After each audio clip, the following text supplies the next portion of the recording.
नमस्कार, मैं हूं आपके साथ प्रदीप आजाद और इस खास पेशकश में आपका बहुत बहुत स्वागत है।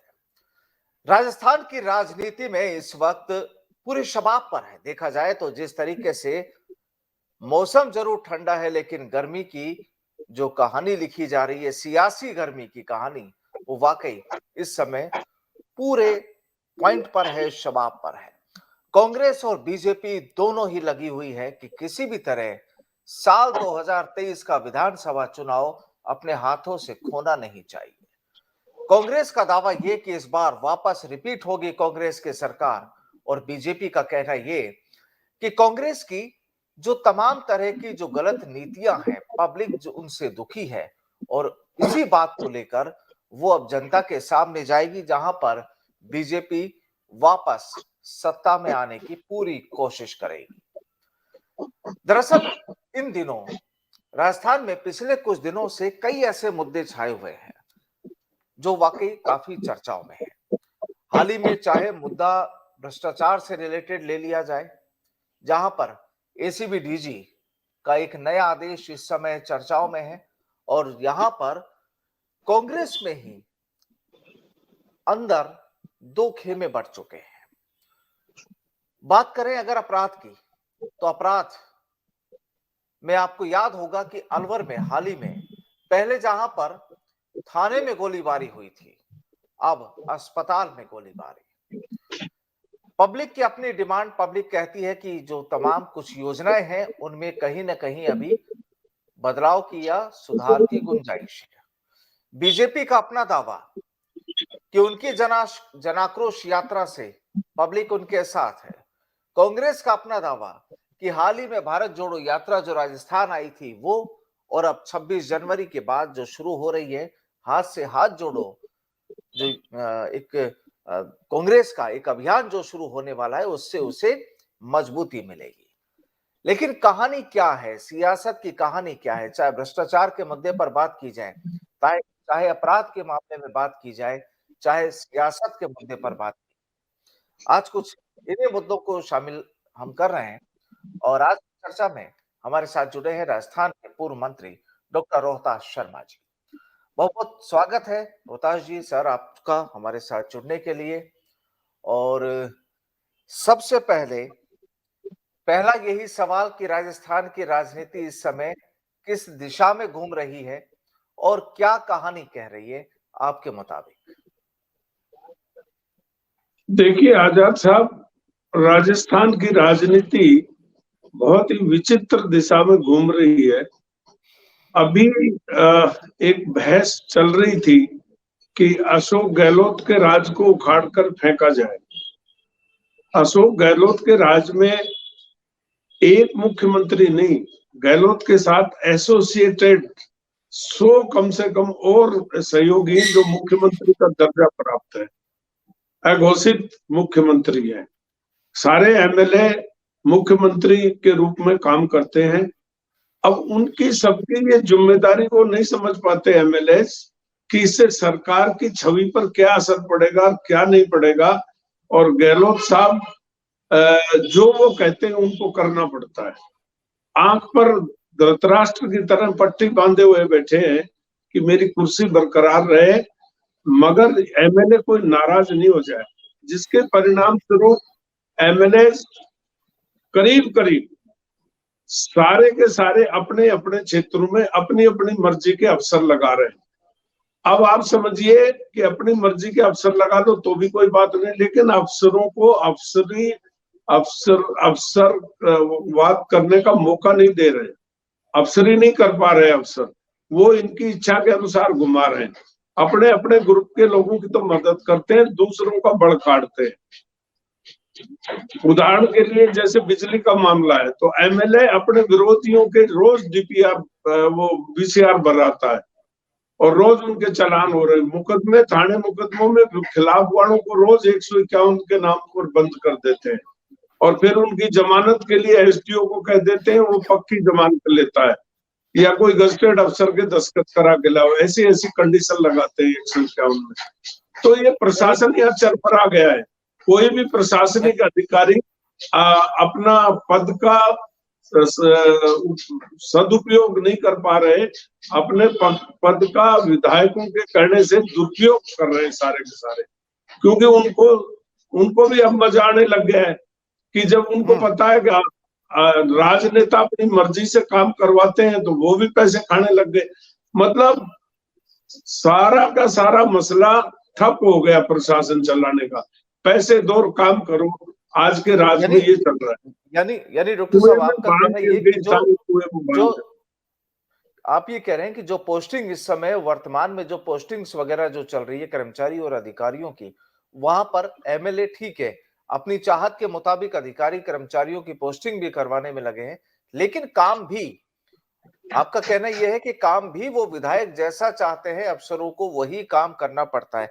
क्योंकि जब हमारे जिले का कलेक्टर है, हमारे ऐसे फॉर एग्जाम्पल अलवर डिस्ट्रिक्ट है, तो हमारा कलेक्टर वही कर रहा है जो कांग्रेस के एमएलए कहते हैं। दूसरों की, विपक्ष वालों की कोई सुनाई नहीं होती। सरकारी जमीनों को बेच के खा रहे हैं। कलेक्टर को पता है, एसडीओ को पता है। नई नई कोर्ट्स खोल दिए हैं, एसडीएम कोर्ट खोल दिया, एसीएम कोर्ट खोल दिया। अफसर इनके पास है नहीं। ट्रेनिंग से निकले हुए अफसर, रेवेन्यू का ज्ञान आते आते 5-6 साल लग जाते हैं। हमारे नारायणपुर का एक उदाहरण देता हूँ। एक लड़की को एसडीओ लगा दिया, अच्छी बात है, वेलकम, कोई बात नहीं। लेकिन उसको बेचारी को रेवेन्यू की अभी समझ भी नहीं है, तो बड़ी परेशानी आ रही। तहसीलदार कहता है वैसे करती है, तहसीलदार पैसे खाते हैं। तो हमारे यहाँ तो भ्रष्टाचार का नारायणपुर अड्डा बना दिया, बिना पैसे दिए लिए कुछ होता ही नहीं। और इनको धमकाए कहते हैं, कलेक्टर भी एक्शन नहीं लेता, कलेक्टर भी सुनने बैठा है। आज इतना बड़ा भ्रष्टाचार सड़कों में हो रहा है, पूरे राजस्थान में हो रहा है, खाली बानसूर की बात नहीं कर रहा। तो इतना पानी के महकमे में अभी आपने देखा, अखबार की भी न्यूज आई, पत्रिका ने छापा है बड़ा कि 10,000 करोड़ से ज्यादा का घोटाला हुआ, उनका रीटेंडरिंग की कोशिश हो रही है। ऐसे प्रधानमंत्री जो जन योजना का मामला था, उसको भी ये खा गए सारे के सारे। कोई मॉनिटरिंग नहीं हो रही, सड़क एक बरसात नहीं झेल पाई। 18 20 करोड़ के ठेके दिए, वो सड़क एक बरसात में साफ होगी, कोई सुनाई नहीं हो रही। मर्जी आए जिसको गिरफ्तार कर लेते हैं, 151 दिखाते हैं। लेकिन डॉक्टर साहब, आप ये जो चीज कह रहे हैं, आप ये कह रहे हैं कि वर्तमान जो सरकार है उसके हालात ऐसे हैं। अगर हम बात करें, क्योंकि पोस्टिंग ऑर्डर और पोस्टिंग्स जो अधिकारी कर्मचारियों की हुआ करती थी, वो तो जिसकी भी सरकार होती थी पहले भी, अगर हम बात करें, अगर पुराने दौर की भी बात करें, चाहे भैरू सिंह शेखावत जब सीएम थे या वसुंधरा राजे सीएम थी, या बाकी के जो और सीएम जो थे, क्या उस समय ये चीजें नहीं हुआ करती? मैं आपको बता रहा हूँ, हरदेव जोशी जी जब मुख्यमंत्री थे तो जिस जिले में जिस जात का बहुमत होता था, उस बहुमत के कारण वो उस जात का कलेक्टर लगाते ही नहीं थे। वहां दूसरी जात बरादरी का कलेक्टर लगाते थे। वो नहीं, वो सोचते थे कि कलेक्टर पर आरोप लगेंगे, रिश्तेदारियों का दबाव बढ़ेगा, जात बरादरी का दबाव बढ़ेगा। तो उनका कायदा था कि वो जात बरादरी के हिसाब से नहीं, बल्कि अच्छे सूझबूझ वाले आदमी को कलेक्टर लगाते थे। अब वर्तमान मुख्यमंत्री का वो ही करते हैं जो एमएलए कहते हैं। अब अलवर का कलेक्टर है, अलवर की भौगोलिक स्थिति का उसको ज्ञान नहीं, ऐसे आदमी को अलवर का कलेक्टर लगाओगे।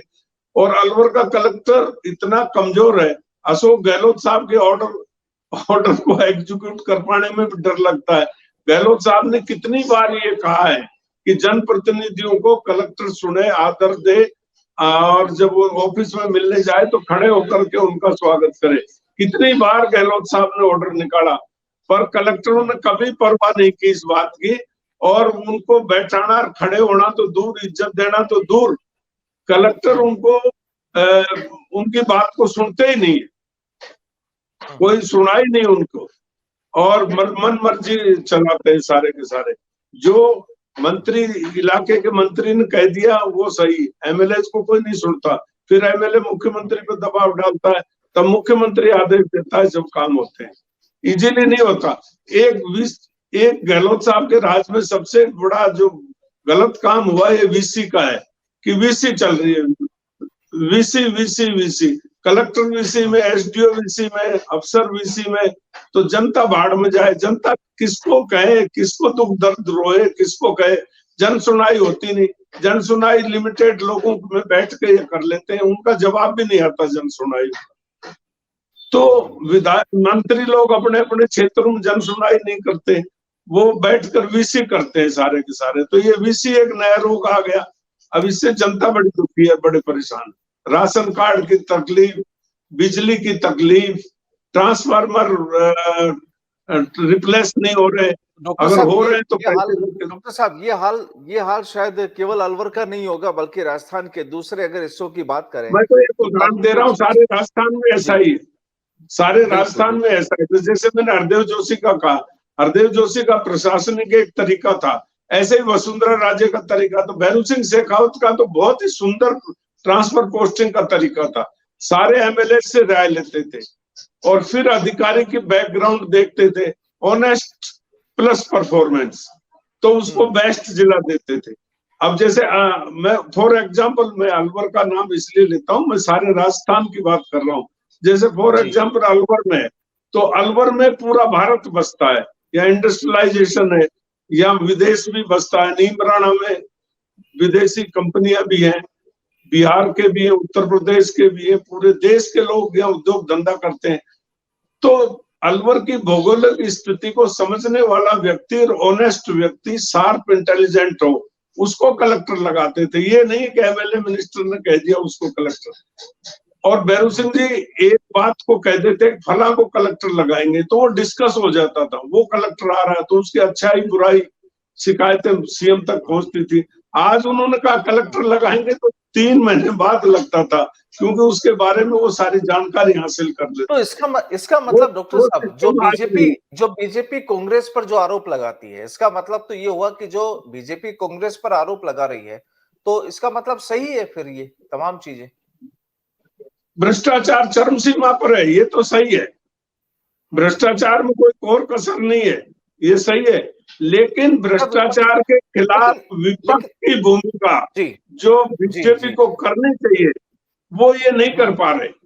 और ये इन्होंने नेताओं को, बीजेपी ने जो 40 साल बाद कांग्रेस ने किया था, नेताओं को खत्म करना, जिसका असर ये हुआ कि आज हाशिए पर कांग्रेस आ गई, वो ये 5-7 साल में बीजेपी करने लगी। ये जो प्रशासनिक क्षमता वाले नेता, जो राजस्थान की सूझबूझ रखने वाले नेताओं को तो सफाया करने में लग गए और अपने चहेते चमचों को ये बनाना शुरू कर दिया, जिसके परिणाम जनता में उनका विश्वास नहीं है। जिनको ये नॉमिनेट करते हैं, पब्लिक लाइक नहीं करती। पब्लिक की लाइकिंग के लीडरों को ये आगे बढ़ाएंगे तो इनका राज आ पाएगा। आज खूब देश में मोदी जी की हवा है, मोदी जी अच्छा काम कर रहे हैं, पर ये गारंटी है कि राजस्थान में अगर आज की तारीख में सोच समझकर वसुंधरा जी को वापस बागडोर नहीं संभलाई, तो आप देखना हिमाचल प्रदेश जैसा भट्टा डाल होगा। इसमें कतई दो राय नहीं, किसी से पूछ लो, सर्वे करा लो आप कि वसुंधरा ही लीडर है, उसमें विश्वास है। अगर गहलोत साहब को हटा करके और ये किसी और ऐरा गहरा को लगा देंगे, तो जनता त्राईमाम करने लग जाएगी। तो जनता बीजेपी, तो सर आप ये कह रहे हैं कि बीजेपी जो विपक्ष की जो मजबूत भूमिका निभानी चाहिए थी, वो नहीं निभा पा रही है?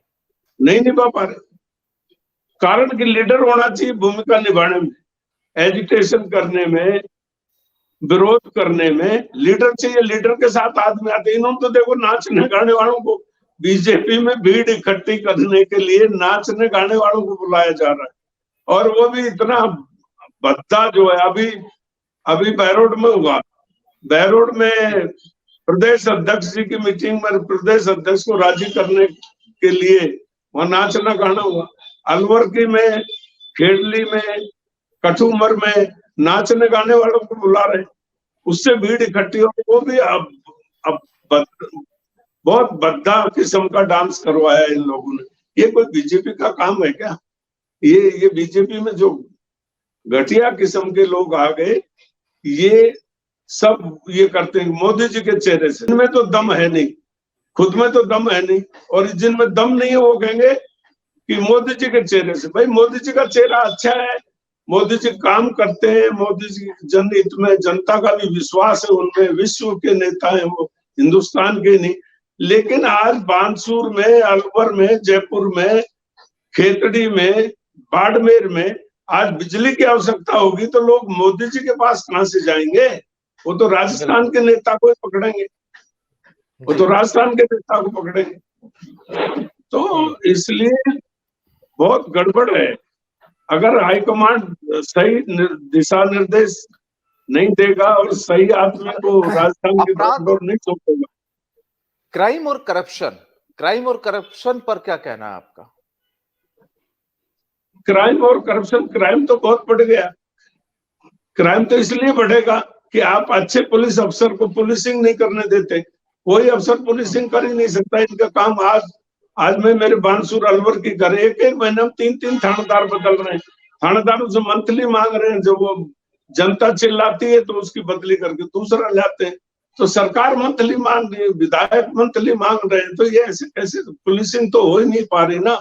आज बहरोड में गोलियां चल रही है, हर महीने बहरोड बानसूर में गोलियां चल जाती है। उसका कारण ये है ना कि आप पुलिसिंग, जो पुलिस में ऐसे अधिकारी लगाओ जो पुलिसिंग कराएं, नीचे के सहयोगियों से कराएं। पुलिस तो है ही नहीं थानों में। अब बहरोड का हाल देखिए, पुलिस तो है ही नहीं थानों में। पुलिस तो वीआईपीज की सिक्योरिटी में लगी हुई है। एक सिक्योरिटी इनको इतनी जरूरी है तो एक सिक्योरिटी फोर्स नई तैयार करे और जो इनकी सिक्योरिटी में लगाए ऐसी नई फोर्स को। अब ये थानों से पुलिस विड्रॉ कर रहे हैं। थानों में सिपाही 2-2, 3-3 रहते हैं, बाकी एमएलए, एमपी, मिनिस्टरों की हवा भगत में लगे रहते हैं। तो ऐसे कैसे काम चलेगा? लॉ एंड ऑर्डर बिल्कुल जीरो हो गया है। जी सर, क्या लगता है कि चूंकि चुनाव नजदीक आ रहे और कांग्रेस ने भी अपने अब संगठन को मजबूत करना शुरू कर दिया है। अभी तक 400 में से 188 ब्लॉक अध्यक्ष नियुक्त कर दिए हैं। क्या लगता है कि आने वाले टाइम में कांग्रेस का संगठन मजबूत होकर वाकई बीजेपी को टक्कर दे सकता है?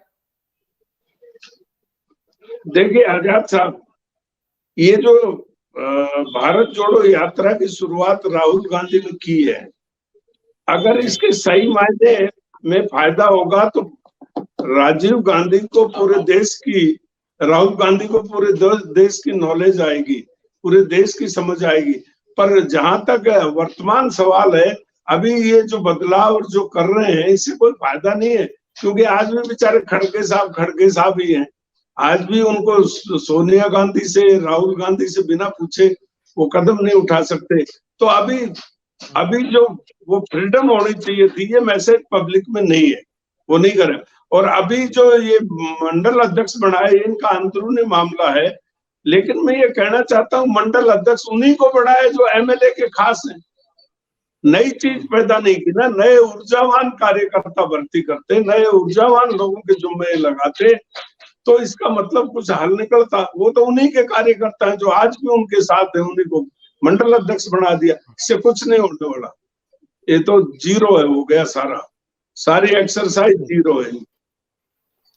तो अब आपको लगता है कि इलेक्शन से पहले जो राजस्थान में गहलोत और पायलट का जो चल रहा था मसला, वो सुलझ पाएगा या कोई आला कमान, कांग्रेस आला कमान कोई खास डिसीजन ले सकते हैं?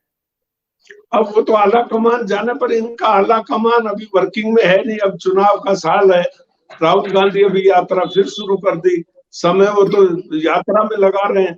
तो कांग्रेस की अंदर से कैसे मजबूत हो, कौन व्यूह रचना करेगा, कौन चुनाव की स्ट्रेटजी तय करेगा, ये सब डामाडोल है। देखिए कुछ नहीं होने वाला। अभी इनके हिरिया फिरिया छूट गए, इनके पैरों का सत खत्म हो गया। अब तो इनको नए सिरे से बैठकर मंथन करना चाहिए। मंथन की बजाय भारत जानने की कोशिश कर रहे हैं, जोड़ने की कोशिश कर रहे हैं। अब चुनाव में ढेर हो जाएंगे तो फिर क्या करेंगे? चुनाव की अभी राहुल गांधी का यात्रा करने का एक मकसद तो पूरा होगा कि वो भारत को जान जाएंगे। हमें चाहिए कि ऐसा मजबूत विपक्ष चाहिए जो भारत को जाने कम से कम। ये तो इनका एक पॉइंट अच्छा है। लेकिन जब वो ऐसे समय में यात्रा कर रहे हैं जब देश की हालात इस कदर जो है वन वे जा रही है, एक तरफ तो कह रहे हैं कि महंगाई बढ़ रही है, तेल बढ़ रहे हैं, वो बढ़ रहे हैं, वो यात्रा करके सीख रहे हैं। अभी तो वो एबीसीडी सीख रहे हैं। तो ये जो चैलेंज है भारत की जनता को, ये जो चैलेंज है, इनको कैसे दूर किया जाए, ये विपक्ष की भूमिका चाहिए। तो विपक्ष की भूमिका कांग्रेस नहीं कर पा रही दिल्ली में, ऐसे ही राजस्थान में बीजेपी भी विपक्ष की भूमिका नहीं कर पा रही। ये है। तो बीजेपी की तबीयत कैसी लगती है? बीजेपी की तबीयत कैसी लगती है राजस्थान में? बीजेपी का देखो, बीजेपी ने कोई करिश्मा तो राजस्थान में किया नहीं। बीजेपी कोई करिश्मा करती तो ये हमारी जो नहर का पानी है, चंबल का पानी, ये आज 13 जिलों में अगर ये पानी आता तो हम ये समझते बीजेपी कुछ कर रही है। एक ही तो था कि नहर का पानी हमको मिल जाए। अब वो नहर का पानी दे नहीं पा रहे, वो स्टेट गवर्नमेंट पे छोड़ते हैं, स्टेट गवर्नमेंट उन पे छोड़ती है। 50-75 का परसेंटेज का मामला बीच में आ रहा है, सोल्व नहीं कर पा रहे। तो राजस्थान को तो ना बीजेपी से फायदा ना कांग्रेस से फायदा हुआ। तो राजस्थान को फायदा जब होता जब हमारा पानी का बंटवारा सही ढंग से करते। आज हमारा झगड़ा पंजाब से है, हमारा झगड़ा पानी का मध्य प्रदेश से है, गुजरात से हमारा झगड़ा है, यमुना का पानी का झगड़ा है। अब ये पानी के राजा महाराजाओं के जमाने के एग्रीमेंट हुए पड़े हैं, हमारा भरतपुर का झगड़ा है। तो ये राजा महाराजाओं का ये एग्रीमेंट जब तक खत्म नहीं होंगे, इनको भारत सरकार को चाहिए कि एक अध्यादेश जारी करके पुराने एग्रीमेंट खत्म करके पानी के बंटवारे का, पानी का महकमा केंद्र सरकार को अपने हाथ में लेना चाहिए। तब जाके नदियों को जोड़ करके पानी पूरे भारत में अब समान दृष्टि से पानी का बंटवारा होगा। वरना तो ये लॉलीपॉप है, ये सरकारें कुछ नहीं कर रही, जनता को मूर्ख बना रही है। किसान किसानी नहीं कर पा रहा, पानी के बिना किसानी अनार्थक है। पानी आ जाएगा तो किसानी आर्थिक हो जाएगी और लोग जो छिपी हुई बेरोजगारी है, डिसगाइज जो एम्प्लॉयमेंट है, वो परिपक्व जब हो जाएगा जब किसान मजबूत होगा। आज एक किसान के में 15-15, 20-20 परिवार के सदस्यों को झेलने की क्षमता है, क्योंकि वो किसानी करता है। पर अब किसानी की बजाय ताश खेलता है। तो ये सरकारों का फेलियर है, इससे बड़ा कोई फेलियर नहीं कि हमारा किसान ताश खेलता है किसानी की बजाय। तो कारण है कि आप किसान को सुविधा नहीं दे रहे हो, खाद बीज नहीं दे रहे हो, ब्लैक मार्केटिंग सब जगह बहुत बुरा हाल है। यानी कुल मिलाकर राजस्थान के इस समय आप जैसा कि कह रहे हैं कि आपके मुताबिक ना तो कांग्रेस सक्सेस रही, ना बीजेपी के लीडर्स इस समय विपक्ष की मजबूत भूमिका निभा पाए।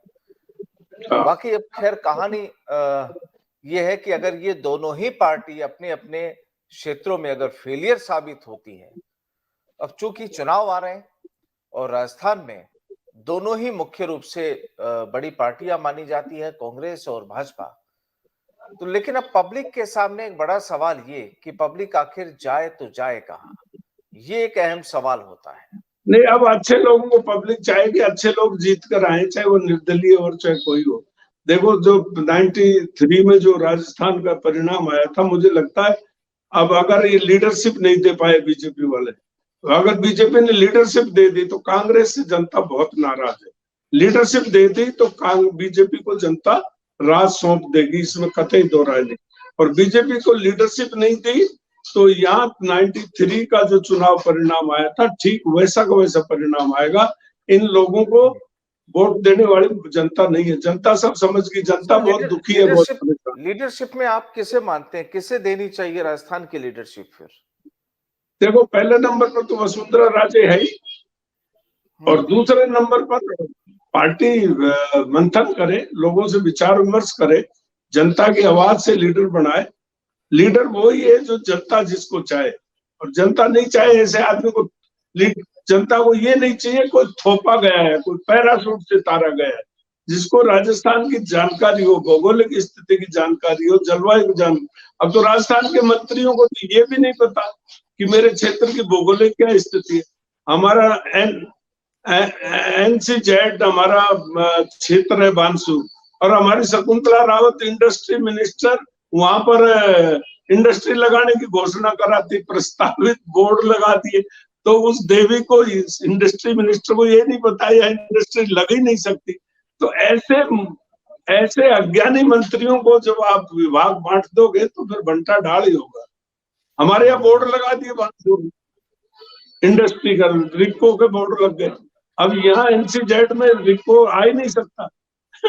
तो जिनको भौगोलिक स्थिति का ज्ञान नहीं, तो ऐसे ऐसे जनता सब समझ गई, हर एक आदमी को वोट नहीं देगी।